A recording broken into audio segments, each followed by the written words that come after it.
So, hello, I am Jamira Thomas. I am Brian Jones. I am Daniel Etumnu. And I'm Jessica Covarrubias. And we did our project on the IOT scanner. And so, we will discuss that.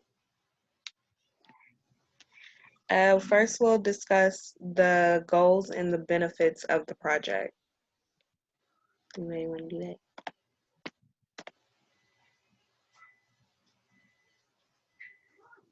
Okay, I'll do that.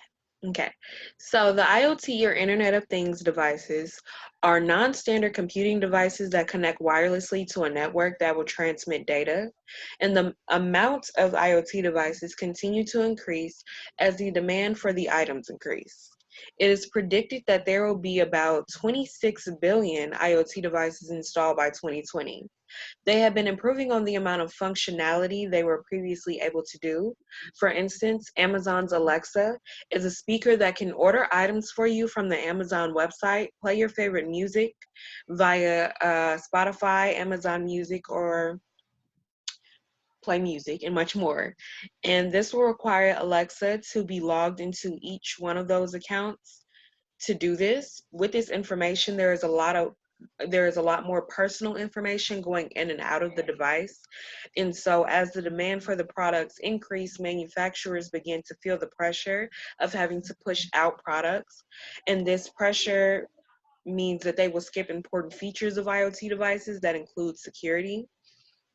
This lack of security opens users up to attacks and vulnerabilities from hackers that are trying to steal their personal information. So this system basically allows you to monitor what data goes in and out of your IoT devices on a daily basis. And then the scanner will search for information or vulnerabilities in the system. And this system could be used at home or at work, and really depends on the system because IoT devices are everywhere. And we are a group of 4 students collectively who came up with this idea that involves cybersecurity, IoT devices, and networking. So the benefits of this system is being able to have a complete log of your IoT activities, being able to start monitoring and scanning at your will, being able to scan for risk in your system, having a list of tips and suggestions to fix your vulnerabilities, and potentially being used to having more protection on your devices. And next, we will talk about the functionalities and have our different charts of the system. So does anybody want to talk about that? I guess I'll do it. The features of our project here, we have monitor activity, scan devices, and input those manually. Scanner links to Wi-Fi, input those manually. Scanner will receive basic information. You can set time and filtering, and it'll begin monitoring the IoT devices network activities. The scanner will display the information. You can also filter the information. You can scan the device. You can also packet sniff and or other hacking. You can show the results. The product should display the results. The user should be able to save the scanned information. The user should also be able to show basic results or pro results. Um, Basic results will be for people to, so that's easier for people to understand. Also, an activity log, it should be able to monitor the activity of the device, set a time limit for how long it'll run, be able to start the program at any time and also stop it at any time. Display suggestions on how to protect their device. So to display solutions, you'll be able to find out more information about the solutions and also have permission to scan your device as well.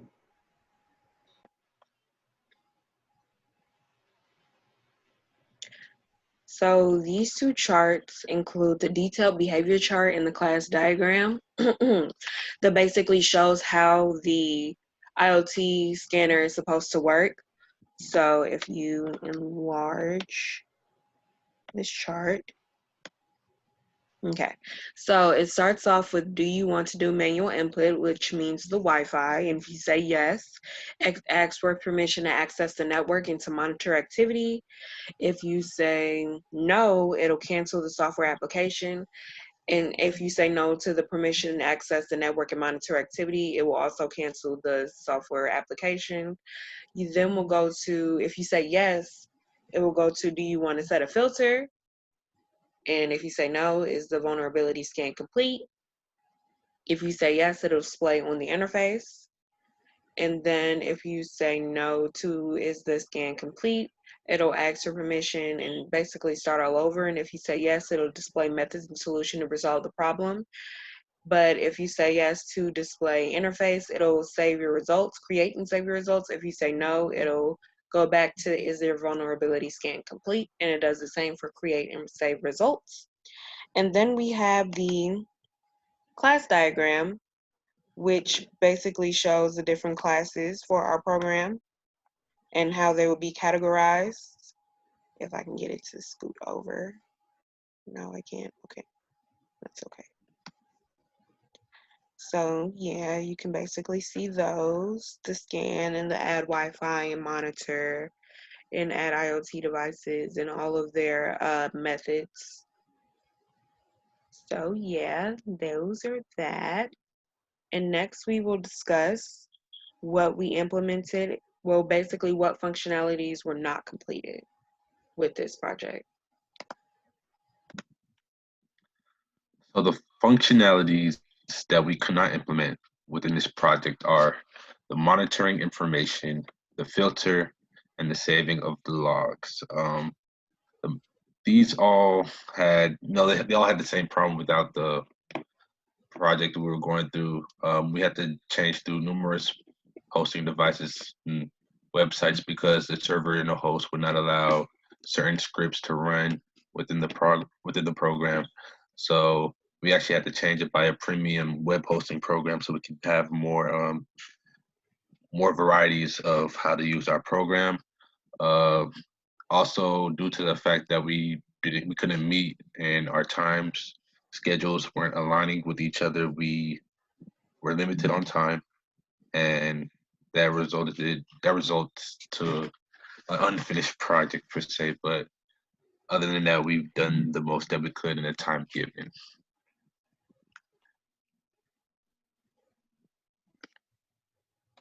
So for division of work, originally we had planned to assign a person to a specific task. For example, we would have a person on database, a person doing front end, back end, etc. But the truth is that didn't really work out the way that we wanted it to. It ended up being everybody just jumping in, helping out with whatever they can. If we weren't able to do something ourselves, we would, ask for help and we would get it. So that worked out pretty well, even though it wasn't very straightforward. Technologies used, we did use, as Daniel said, iFastnet and Infinity Free. We started off with Infinity Free, but we ran into some complications, so we had to upgrade, and that's where iFastnet came in. We did use MySQL, PHP. We learned Python. There was a lot of HTML, CSS, as well as a bit of JavaScript in there. We did also use Balsamic. We had to learn how to use Git and Jira as well. So next we will discuss project management, which is the use of Agile, which is Jira, and source control, and version control, which would be Git. So first with Jira, it was used to help with organization and make burn down charts. And so these are our different sprints. If I can just, yeah. And our burn down chart, this is for sprint 6. So it has completed issues and uncompleted issues. The completed issues were, as a user, we should see solutions align with vulnerabilities. All information must be moved over to the premium account. As a user, we need to make a pleasant interface, or we want to see a pleasant interface. As a user, we should be able to see what the website is about and the contact information for the people who created it. All databases must have a primary key, a foreign key, and are normalized. Have databases and interfaces linked together and input information from certain interfaces into databases. And so we can go also back to Sprint 5 and look at that burn down chart. These are the completed issues and issues that were uncompleted. So we had connect to the Python script to client server. We had, as a user, I need to know that there is a database for vulnerabilities that the system is searching for. As a user, we should be able to have our system scan after they're monitored. We need to link databases with the interfaces, and it goes on and on. And you can see our progress from Sprint 5 and Sprint 6 compared to Sprint 1.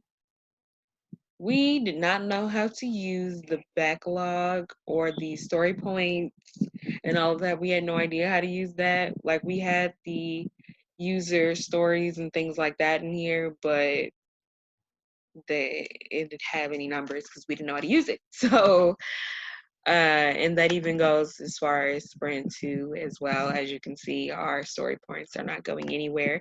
But as you can see, we did learn how to use it in Sprint 5 and 6. Sprint 3 and 4, we were learning. We were still learning. We got a little some, you know. It's somewhat there. And next we will talk about Git. So Git is a secret language for communication. It's basically social media without all the pictures and having to do everything manually. And it's a little complicated with coding. I did not appreciate Git Bash. I do like GitHub, and that is what I mainly used. Git Bash was very hard to navigate for me. I know everyone else. Brian actually got the hang of it more than anybody else, but for me, it was a no. So as far as Git, it shows you all of basically repositories and you can store your code here. So all of your code for your program, and you can show text files and screenshots and things like that, and test files. And it basically shows you all of that in your code. You can see screenshots of the web interface. Like if you needed to see screenshots of it, like a basic web interface, it doesn't even look like that anymore. You should see how far we've come. Just wait till the demo. And basically it shows you can pull requests, you can send in requests for sending in information, and it has a lot of useful things on here for GitHub. I like GitHub. It's basically, I don't like Git Bash and using the code, but Brian did get the hang of that, and so we are very, very proud of him for that, for being the one to step up and master that skill. Next, we will talk about achievements and the challenges.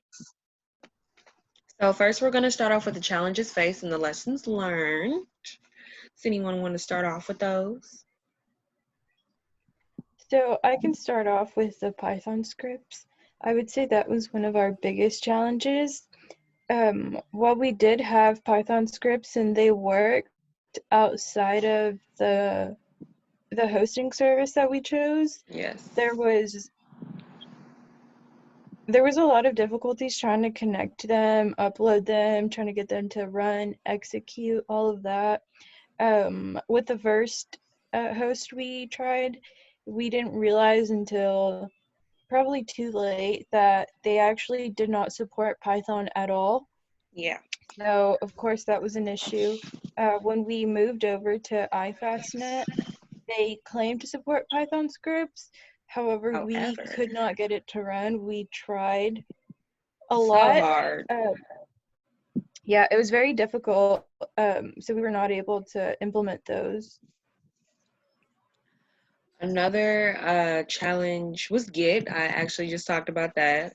For me, and I know for a lot of us, Git was a challenge to try and learn, and actually learning everything else along with it, trying to fit that all into our schedule to learn was very, very difficult. Also, the burn down chart in Jira, I showed you the first two sprints that we did. And as you can see, there were no story points or anything like that. So our burn down chart was like a straight line because we couldn't figure it out. We started to figure it out in 3 and 4 and got it mastered by 5 and 6. So that was good.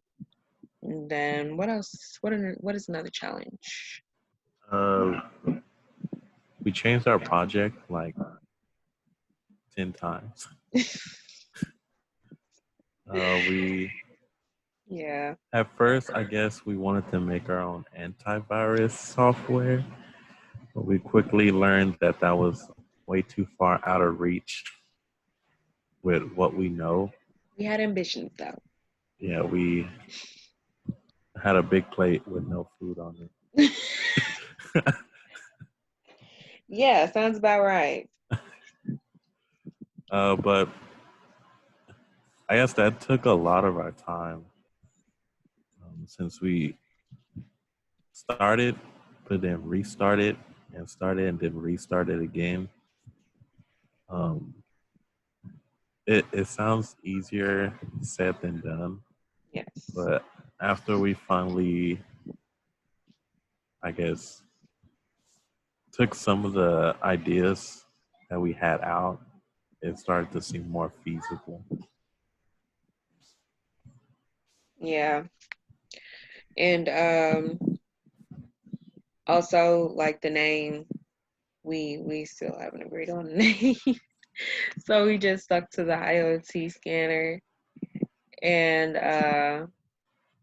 but we were very ambitious in all of our things, especially with where to start. We all had different ideas of where to start, and actually our professor had to help us get started and show us where we should have started. And yeah, we had a lot of challenges, especially with the coronavirus and our schedule constraints, especially with everyone trying to move back home or stay there or try to adjust to online class and online instruction and not being able to see our group as much because everyone is now trying concerned with their families, and it was very, very hectic for a time, but we got through it. We made something work. So next we'll talk about our achievements. Does anyone want to start with those?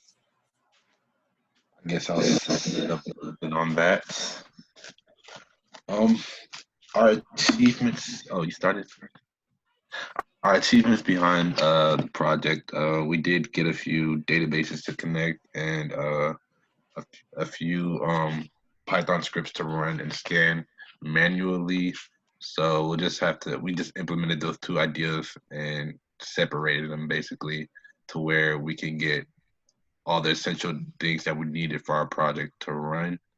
However, like as they stated in the challenges, some of our databases and stuff did not connect completely, but we have a majority of what we really needed for the project for the most part. So that's some of the achievements we've, even through this time, just finding time to meet, I'd say that alone is also an achievement. Even because people are going through like their own personal issues and what they have to do and what they have to handle, I'd say that's also another achievement in itself. Therefore, Yeah. that's what I like to state. Yeah. Is there any more achievements, or is that about all of them? That is about all of them. So first, we want to take you through the back end of the scanner.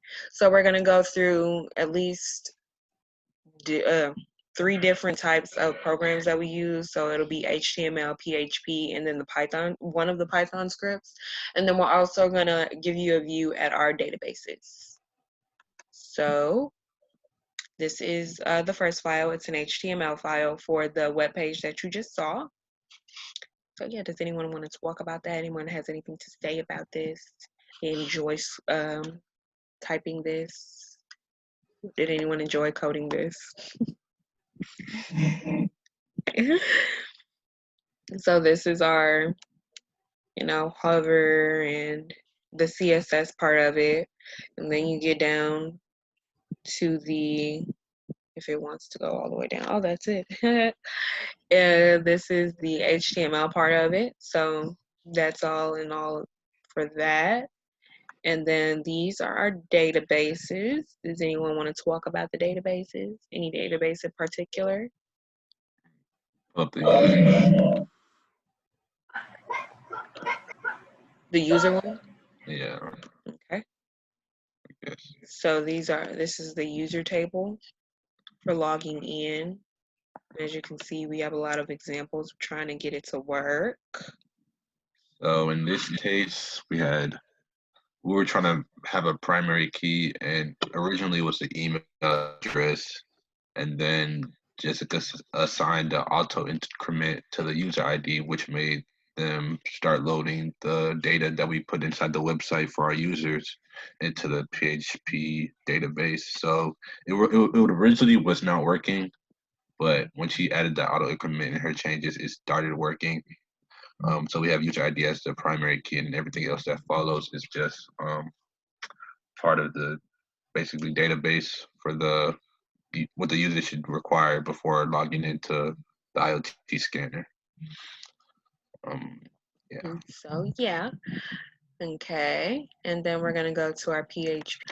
All right, so this is one of our PHP scripts for getting the database and the interface connected.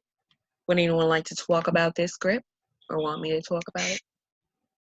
I will say that when we were using the other hosting account, we had another method to connect to the database that worked on that service, but when we moved everything over to this new one, for some reason it didn't work. We had to change the code, not just like the information that goes with it, obviously, but we did have to change it up a bit, try a different method, but we did get it to work.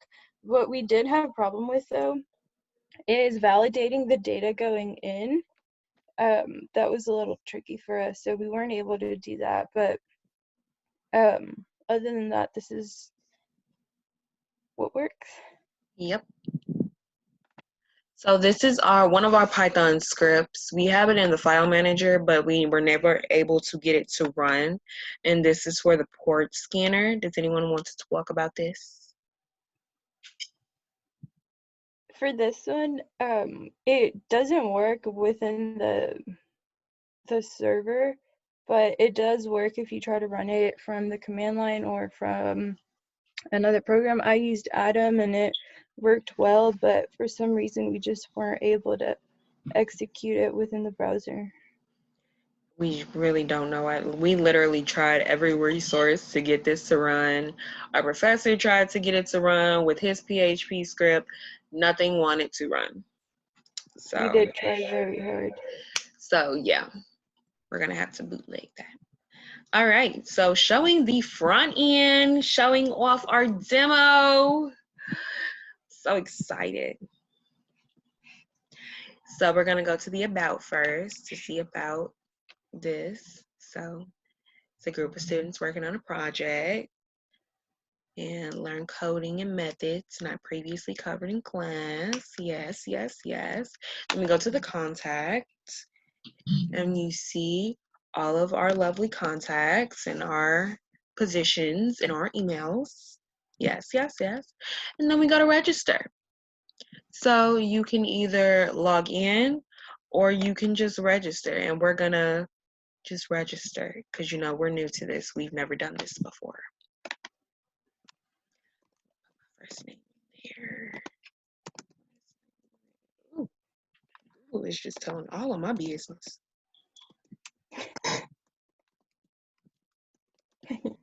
Y'all know I wanted them to know. My goodness. I have to hide the screen. Wow. And by creating an account, we agree to the terms and privacy. So we register and it takes us to the Wi-Fi. Yes, yes, that is my current Wi-Fi. Yes, it is. Can I click it? Is it gonna let me click it? Let's see. Can I move this? Yes, I can move this. Okay, thank you, Jesus. So yes, that is my current Wi-Fi. And if it's not, I can manually input it. Yes, I can. Yes, I can manually input it. So yeah, I'm gonna manually input it, or if not, but that is my current Wi-Fi, so I'm gonna say yes. And it takes us to our devices. So this is the laptop that we have demoed. But if we need to add a device, we can. Look at that cool feature. Look at that. Ooh. And we enter it. We can enter any device we want. What's our device name? We're gonna do it Alexa. Yes, girl. I'm gonna enter any form of IP address. Yes, ma'am. We're gonna do that right now. And then okay, so a new record was created successfully. So if we go to the database, it'll be created successfully. And then we scan the system.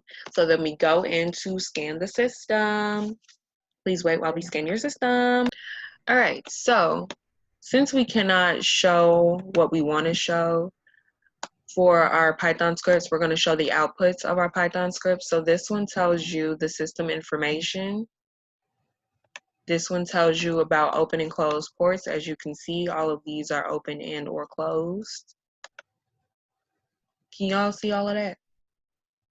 The ports? It's still on system information. Okay, so let me stop share. If it'll stop share. Is it gonna stop share? Okay. And share the screen for the ports. Where did my ports go? Can I have an option? No, I cannot. Okay.